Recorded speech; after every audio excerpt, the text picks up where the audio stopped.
Ada satu hal tentang mimpi yang sering tidak kita sadari, bahwa dunia tidur kadang terasa lebih jujur daripada dunia nyata.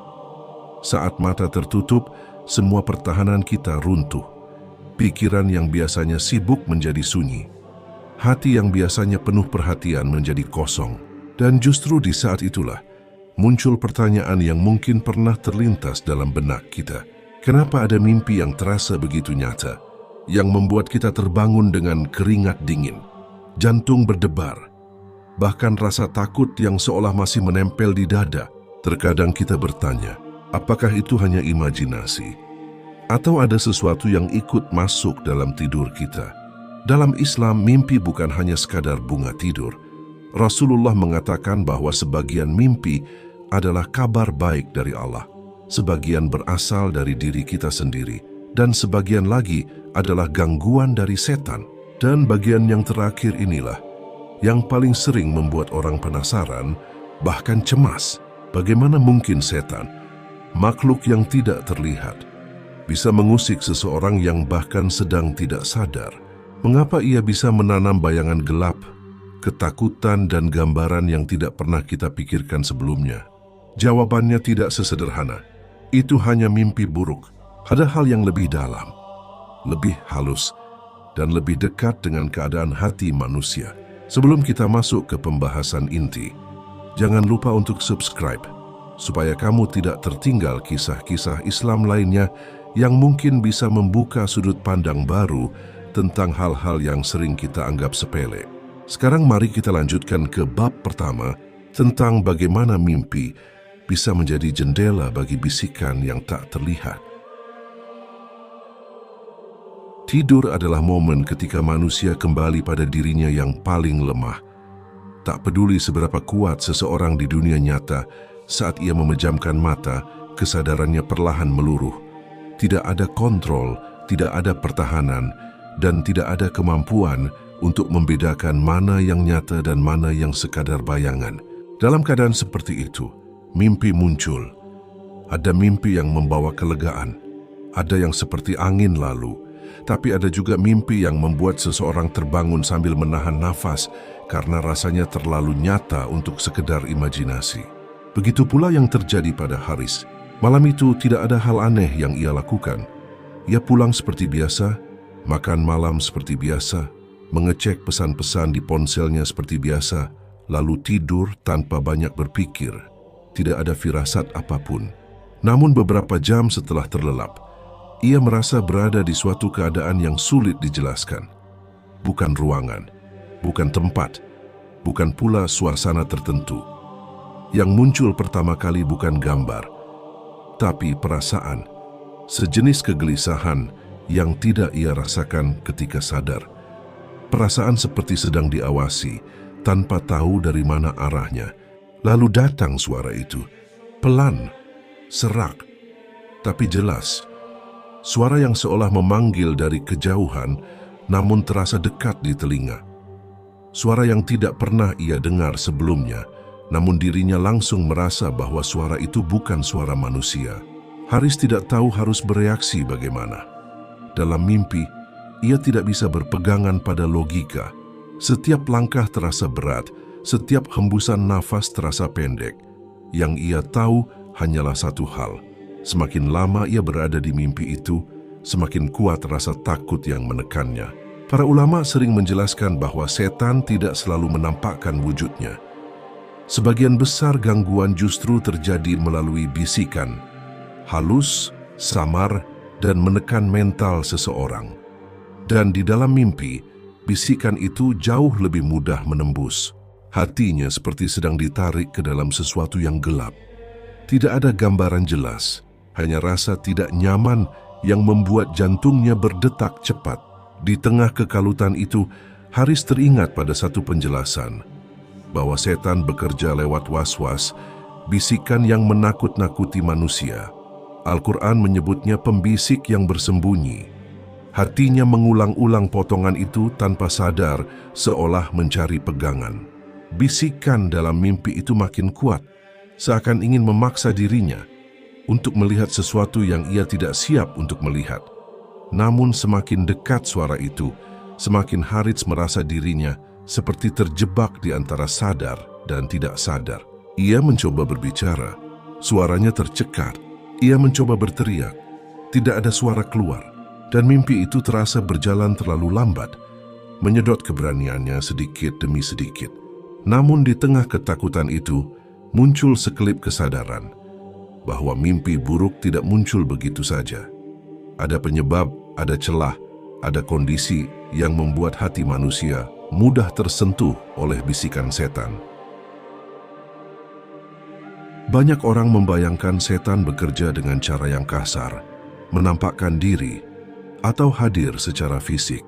Padahal kenyataannya jauh lebih halus. Setan tidak perlu menunjukkan wujud.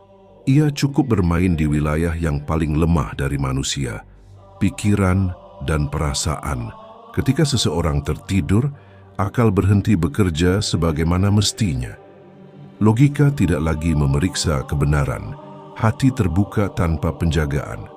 Dalam kondisi seperti inilah, mimpi menjadi ruang yang sangat mudah dimasuki oleh bisikan.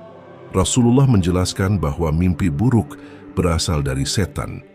Bukan karena setan memiliki kuasa atas manusia, tetapi karena Allah mengizinkan mimpi menjadi salah satu cara ujian. Setan tidak menciptakan mimpi itu, ia hanya memanfaatkan celah yang ada. Celah itu seringkali terbentuk dari hal-hal yang terlihat sepele. Keletihan yang berlebihan, pikiran yang penuh kecemasan, hati yang lama tidak diisi dengan zikir. Bahkan dosa-dosa kecil yang dianggap biasa perlahan membuat jiwa kehilangan ketenangan. Harits mulai menyadari ini setelah kejadian malam itu. Beberapa hari sebelumnya, tidurnya sering tertunda. Ia jarang menutup malam dengan doa. Pikirannya terlalu penuh oleh urusan dunia. Bukan berarti ia sengaja membuka pintu bagi setan, tapi kelalaian kecil itulah yang sering dimanfaatkan. Setan bekerja dengan satu tujuan, menanamkan rasa takut, putus asa, dan kebingungan. Dalam mimpi, rasa takut itu dibuat berlapis-lapis, bukan lewat gambaran yang jelas, tapi melalui tekanan batin yang sulit dijelaskan. Seseorang merasa terancam, padahal tidak tahu oleh apa. Allah menggambarkan metode setan ini dalam Al-Quran, bahwa setan hanya membisikkan ketakutan kepada manusia. Dalam surah Ali Imran ayat 175, Allah berfirman, sesungguhnya setan itu hanya menakut-nakuti kalian dengan pengikut-pengikutnya. Ayat ini bukan hanya berlaku saat manusia terjaga, tapi juga ketika kesadaran melemah dalam tidur.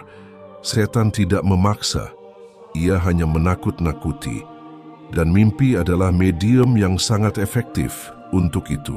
Haris merasakan hal tersebut. Tidak ada ancaman nyata, tidak ada sosok yang menyerang, tapi rasa takut itu nyata, menekan dada, mengganggu nafas, seolah mimpi itu ingin menyampaikan satu pesan, bahwa ia sedang sendirian dan tidak terlindungi. Namun disitulah letak kelemahan setan.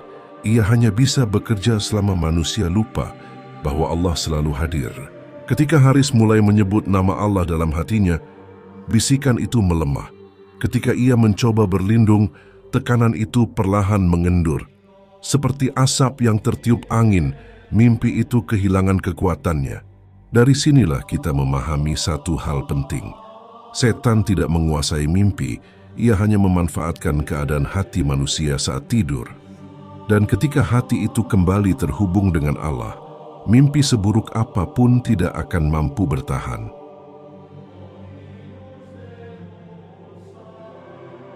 Gangguan setan dalam mimpi bukan sesuatu yang harus ditakuti secara berlebihan.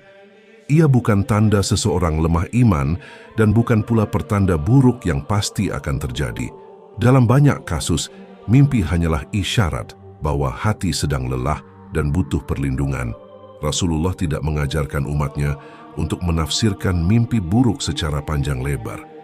Justru sebaliknya, beliau mengajarkan cara memutus pengaruhnya, karena mimpi buruk tidak perlu diberi ruang untuk tumbuh. Salah satu kuncinya adalah bagaimana seseorang menutup hari, bukan dengan layar terakhir ponsel, bukan dengan pikiran yang masih berlarian kemana-mana, tetapi dengan mengembalikan hati kepada Allah. Haris mulai mengubah kebiasaan tidurnya.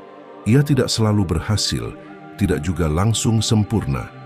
Namun ia mulai membiasakan diri berwudu sebelum tidur. Ia membaca ayat kursi, bukan karena takut pada mimpi buruk, tapi karena ingin merasa aman. Ia membaca Al-Ikhlas, Al-Falaq, dan An-Nas, lalu meniupkannya ke telapak tangan dan mengusapkannya ke tubuhnya, sebagaimana diajarkan Rasulullah. Bukan karena bacaan itu mantra, tapi karena itulah bentuk penyerahan diri. Allah sendiri menegaskan bahwa setan tidak memiliki kekuasaan atas orang-orang yang berlindung kepadanya. Dalam surah An-Nahl ayat 99, Allah berfirman, sesungguhnya setan tidak mempunyai kekuasaan atas orang-orang yang beriman dan bertawakal kepada Rabb mereka. Ayat ini menenangkan, karena artinya jelas. Setan hanya bisa mengganggu, bukan menguasai. Ia hanya bisa mengetuk, bukan masuk tanpa izin. Sejak malam itu, Haris masih bermimpi. Kadang mimpi biasa, kadang tidak ia ingat sama sekali.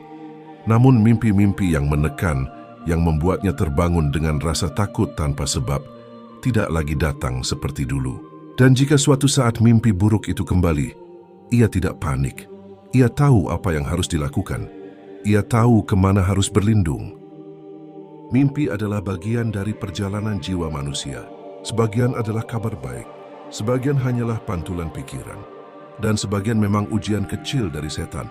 Namun seorang mukmin tidak hidup dalam ketakutan. Ia hidup dalam kesadaran bahwa ada Allah yang selalu menjaga. Bahkan ketika mata terpejam dan dunia terasa hilang.